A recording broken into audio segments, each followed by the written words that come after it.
Hey, everyone, it's me again, back with another installment of my occasional series where I answer your questions about the distant past. This week's question comes from a viewer who asks, why did the Kingdom of France decline to unite with the Kingdom of England?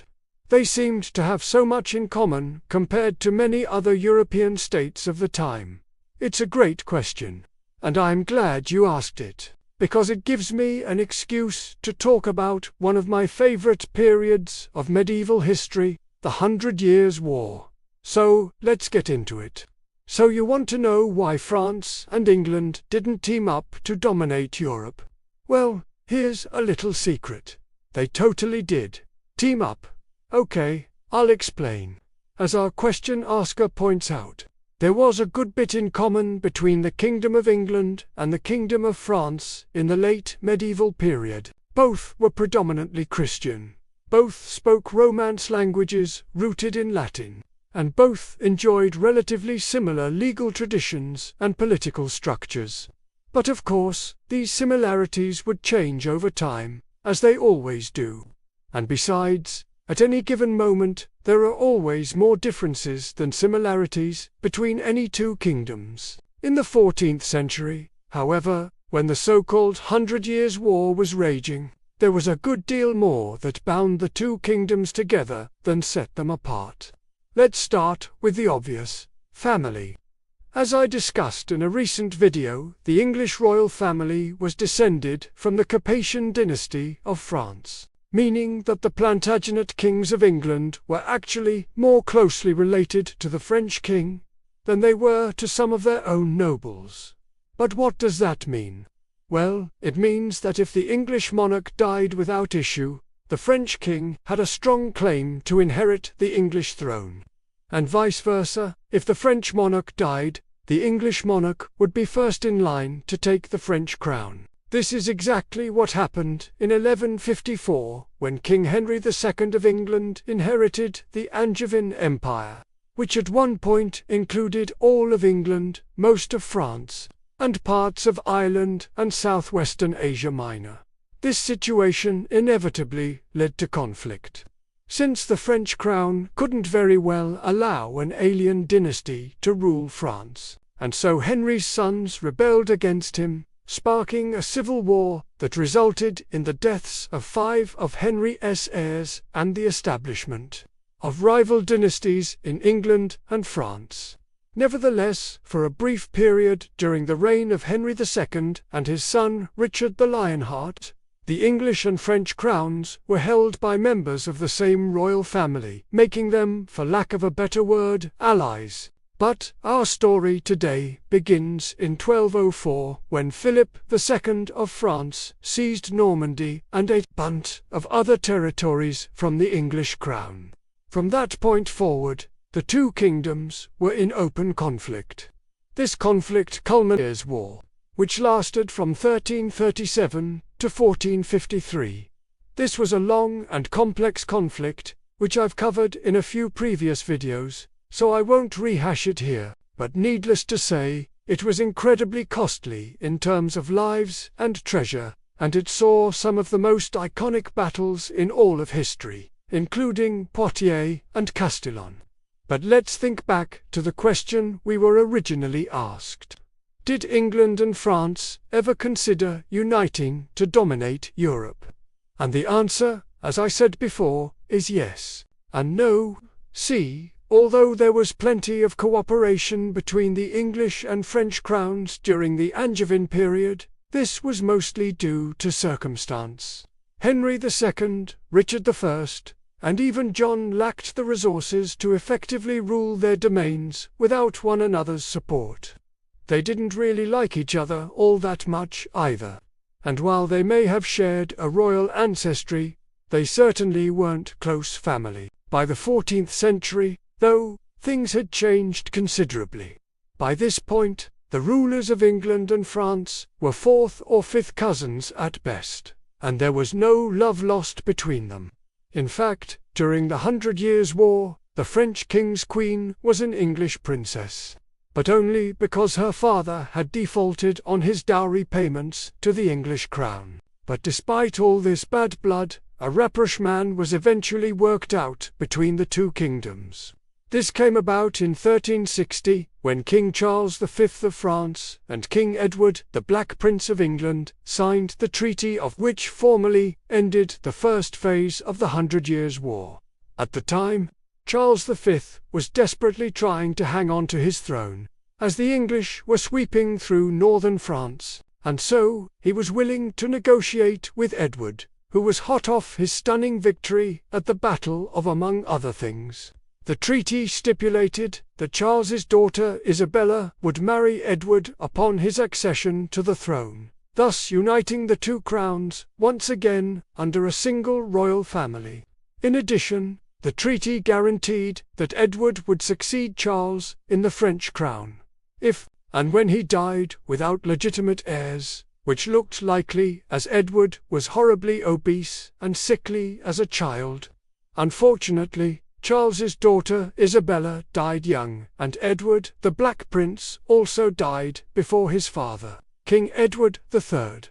So the opportunity for a dynastic reconciliation was lost. Edward III, having failed to secure a legitimate heir, went on to wage yet another 20 years of war against the French, resulting in more bloodshed, destruction, and death.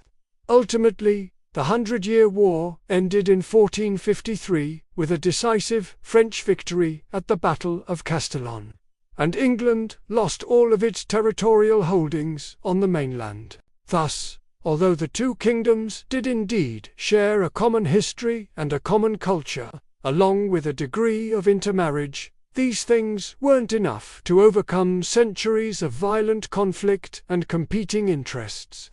If anything, the 100 Years' War shows us just how powerful family ties can be in international relations. Because, yes, the English and French crowns were once united, but once divided, they never really considered getting back together.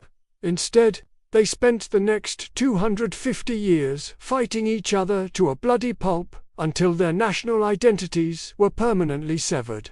And that's why. And with that, we've come to the end of yet another Q&A session. I hope you enjoyed learning more about the relationship between the kingdoms of France and England. Now, in part 2, let's delve into the era of conquest, the establishment of vast colonial holdings, and how Spain became the dominant global power of the 16th century. Are you ready to embark on this epic adventure? If so, let's set sail together and uncover the secrets of the Spanish Empire's rise to power. The year is 1494, and the stage is set for a remarkable event that will shape the destiny of nations. Enter the two titans of maritime exploration, Spain and Portugal, locked in a strategic dance on the edge of the known world. Their goal: to carve out spheres of influence in the uncharted territories beyond the horizon. To prevent conflict, Pope Alexander VI steps in as the ultimate arbiter, drawing a line of demarcation that stretches from pole to pole, dividing the spoils of discovery between these two ambitious powers. On one side, Portugal, with its ventures into Africa, holds the eastern realm, while Spain, embracing the western frontier, finds itself on the cusp of a new era. This pivotal moment, marked by the Treaty of Tordesillas, sets in motion a chain of events that will catapult Spain into the limelight of global power. As the 16th century unfolds, Spain, fueled by dreams of gold, glory, and God, deploys its intrepid explorers and conquerors, the Conquistadors, to claim and conquer vast territories in the Americas. From the lush landscapes of the Caribbean to the rich mineral veins of Central America and the mighty peaks of the Andes, Spain's influence expands, reshaping the political and economic dynamics of the world. Now, let's zoom in on the Caribbean island of Hispaniola, present-day Haiti and the Dominican Republic, where Spain established its first permanent settlement in the New World. Picture this: The year is 1492, and the winds of change are sweeping across the seas. Christopher Columbus, driven by an insatiable curiosity and the promise of riches beyond compare, had just landed on the shores of this tropical paradise. But what he and his fellow Spaniards found was not the fabled eastern riches of India, but a land inhabited by the indigenous people. And oh, what a paradise it was! Lush vegetation carpeted the landscape, and the air hummed with the songs of exotic birds. They, with their warm smiles and welcoming ways, seemed a gentle and hospitable folk. However, beneath this veneer of tranquility lay a harsh reality. Though peaceful, were ill-equipped to withstand the onslaught of European diseases and weaponry. As the Spaniards ventured deeper into the island, a tragic tale began to unfold. The very diseases that ravaged the communities were carried unknowingly on European clothing and belongings, proving fatal to the indigenous population. And when armed conflicts ensued, the outcome was inevitable. The unfamiliar with horses and steel swords stood no chance against the conquistadors and their firearms. Sadly, many succumbed to these foreign invaders, either through deadly encounters or the invisible menace of European illnesses. Those who survived were often captured and subjected to brutal treatments, enduring horrific punishments and forced labor under the watchful eyes of their captors. By the year 1500, entire villages had been decimated, and the once vibrant culture of the people teetered on the brink of extinction. Yet, despite the devastation wrought on the native population, Spain pressed on, driven by the allure of riches. The Spanish colony in Hispaniola became the hub of an extractive economy, focused primarily on gold. The conquistadors descended upon the island, determined to unearth the precious metal that would bring them untold fortunes. But, as weeks turned into months, their dreams of easy riches turned into a desperate struggle. The Spaniards, accustomed to the comforts of Europe, found themselves battling not only the terrain, but also the elusive nature of gold. Amidst this toil and hardship, a dark chapter unfolded. The conquistadors, frustrated by their lack of gold, turned their brutality on the surviving. Women were not spared from their heinous acts, as they subjected the natives to unspeakable horrors, perpetuating a cycle of pain and suffering. Enter Hernán Cortés, a conquistador with a name that echoes through history. Born in 1485 in Spain, grew up amidst tales of adventure and conquest. The lure of the New World was strong, and at the tender age of 23, he embarked on a voyage to the Caribbean island of Cuba. Little did he know that his life was about to take a dramatic turn. Meanwhile, on the shores of Mexico, an empire was rising. The Aztec Empire, with its majestic capital Tenochtitlan, was a tapestry of culture, trade, and military prowess. At the heart of this empire stood Tenochtitlan, an architectural marvel and a bustling hub of commerce. Imagine walking through its grand marketplaces, witnessing merchants from distant lands haggling over exotic goods. The air alive with the aroma of spices and the sound of lively bartering. But fate had a different plan for Cortés. With only a handful of soldiers, he set out to explore the unknown. His journey led him deep into the heart of the Aztec Empire, where he found himself face to face with Montezuma II, the powerful ruler of the Aztecs. What followed was a series of fateful encounters that would alter the course of history. Cortés, with his keen intellect and diplomatic skills, navigated the treacherous waters of Aztec politics, forging alliances with rival tribes who chafed under the Aztecs' dominance. He exploited the existing rivalries, turning them into powerful weapons against his enemies.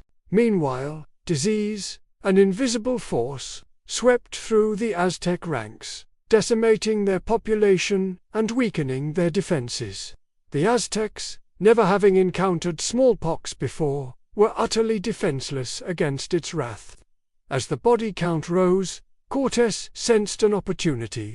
With the Aztec Empire weakened, he launched a relentless assault, leading his troops in a series of decisive battles that shook the foundations of Tenochtitlan. Finally, after a brutal siege that left the once proud city in ruins, the Aztec Empire fell. Tenochtitlan, the jewel of the empire, was no more. And then there was Francisco Pizarro, a man whose thirst for adventure knew no bounds. Born in 1478 in Spain, Pizarro's restless spirit led him to seek fortune in far-off lands. Inquiring about the Inca Empire, a whisper of gold and glory reached his ears. The Inca, with their majestic capital of Cusco, were a civilization of immense wealth. Imagine strolling through the grand plazas of Cusco, marveling at the intricate weaving and the tinkling of gold ornaments adorning the locals. But the Inca Empire was not without its challenges. Civil war had erupted, tearing the empire apart, and Pizarro, ever the opportunist, saw a chance to strike. He navigated the treacherous paths of the Andes, encountering the two warring factions, each vying for supremacy. Among them was Atahualpa, a charismatic leader who had emerged victorious in many battles. However, fate had another twist in store. Pizarro, in a bold and audacious move, ambushed Atahualpa and his army in the plaza of Cajamarca. It was a shocking turn of events that left the Inca emperor captured and at the mercy of his Spanish captors. To secure Atahualpa's release, the Inca offered a staggering ransom, a room filled with gold and silver. But Pizarro, driven by greed and ambition, had other plans. Despite receiving the immense ransom, he had Atahualpa executed, plunging the Inca Empire into further chaos. With the leadership vacuum, Pizarro and his men descended upon the heartland of the Inca, conquering vast territories and claiming them for the Spanish crown. The riches of the Inca, once the pride of a mighty empire, were plundered and shipped back to Spain, transforming the country into one of the wealthiest in Europe. As the 16th century drew to a close, Spain stood resplendent on the world stage, a global empire that spanned continents. Its dominion stretched from the sun-kissed shores of the Caribbean to the silver mines of Bolivia, from the bustling markets of Mexico City to the awe-inspiring peaks of the Andes. At the zenith of its power, Spain's influence was undeniable. The treasures of the Americas, particularly the famed Spanish silver, flooded European markets, reshaping economies and fueling trade routes that connected continents. The Manila Galleon, a marvel of the sea, sailed between the Philippines and the Americas, carrying not just precious metals, but also silks, spices, and a host of exotic goods that tantalized European palates. The vast riches flowing into Spain transformed it into a formidable military power, enabling it to engage in numerous wars across Europe. Spain's cultural impact was equally profound. The Spanish language, spoken by indigenous populations in the Americas, became a unifying force, transcending borders and creating a linguistic heritage that continues to shape global communication. Spanish missions and monasteries became centers of learning, preserving indigenous knowledge and introducing European scholarship to the New World. However, beneath this veneer of power and prosperity, seeds of discontent were sown. Rival European nations, envious of Spain's wealth, began to challenge its dominance, igniting a series of conflicts that would test the limits of the Spanish Empire. Spain's vast empire, while a testament to its power, also presented unique challenges. The sheer distance and logistical hurdles of maintaining control over such a vast territory strained administrative resources. Moreover, the health of Spain's colonial subjects suffered due to the introduction of European diseases, which devastated indigenous populations who had no immunity against them. As the 17th century approached, the fortunes of Spain began to turn. The Dutch, Portuguese, and British, eager to carve out their own pieces of the colonial pie. CHLLENGED, Spain's dominance in the Americas and Asia. The result was a series of conflicts that saw Spain's vast empire slowly eroded. Despite these challenges, the legacy of the Spanish Empire endured. The cultural fusion it sparked between Europe and the Americas left an indelible mark, shaping societies, languages, and traditions that continue to resonate today. From the art of Frida Kahlo to the music of Carlos Gardel, from the literature of Gabriel Garcia Marquez to the cinema of Pedro Almodóvar, the influence of the Spanish Empire can be seen in every facet of Latin American culture. As we bring this episode to a close, ask yourself, what aspects of the Spanish Empire fascinated you the most? Was it the audacious voyages of exploration, the clash of cultures, or the rise and fall of one of history's greatest empires? Share your thoughts in the comments below. If you enjoyed this journey through time, don't forget to show your support. Your engagement fuels our passion to bring more captivating historical tales to life. Thank you for joining us today. Until next time, stay curious, keep exploring, and remember, the past is never truly gone. It's always a part of our present and future.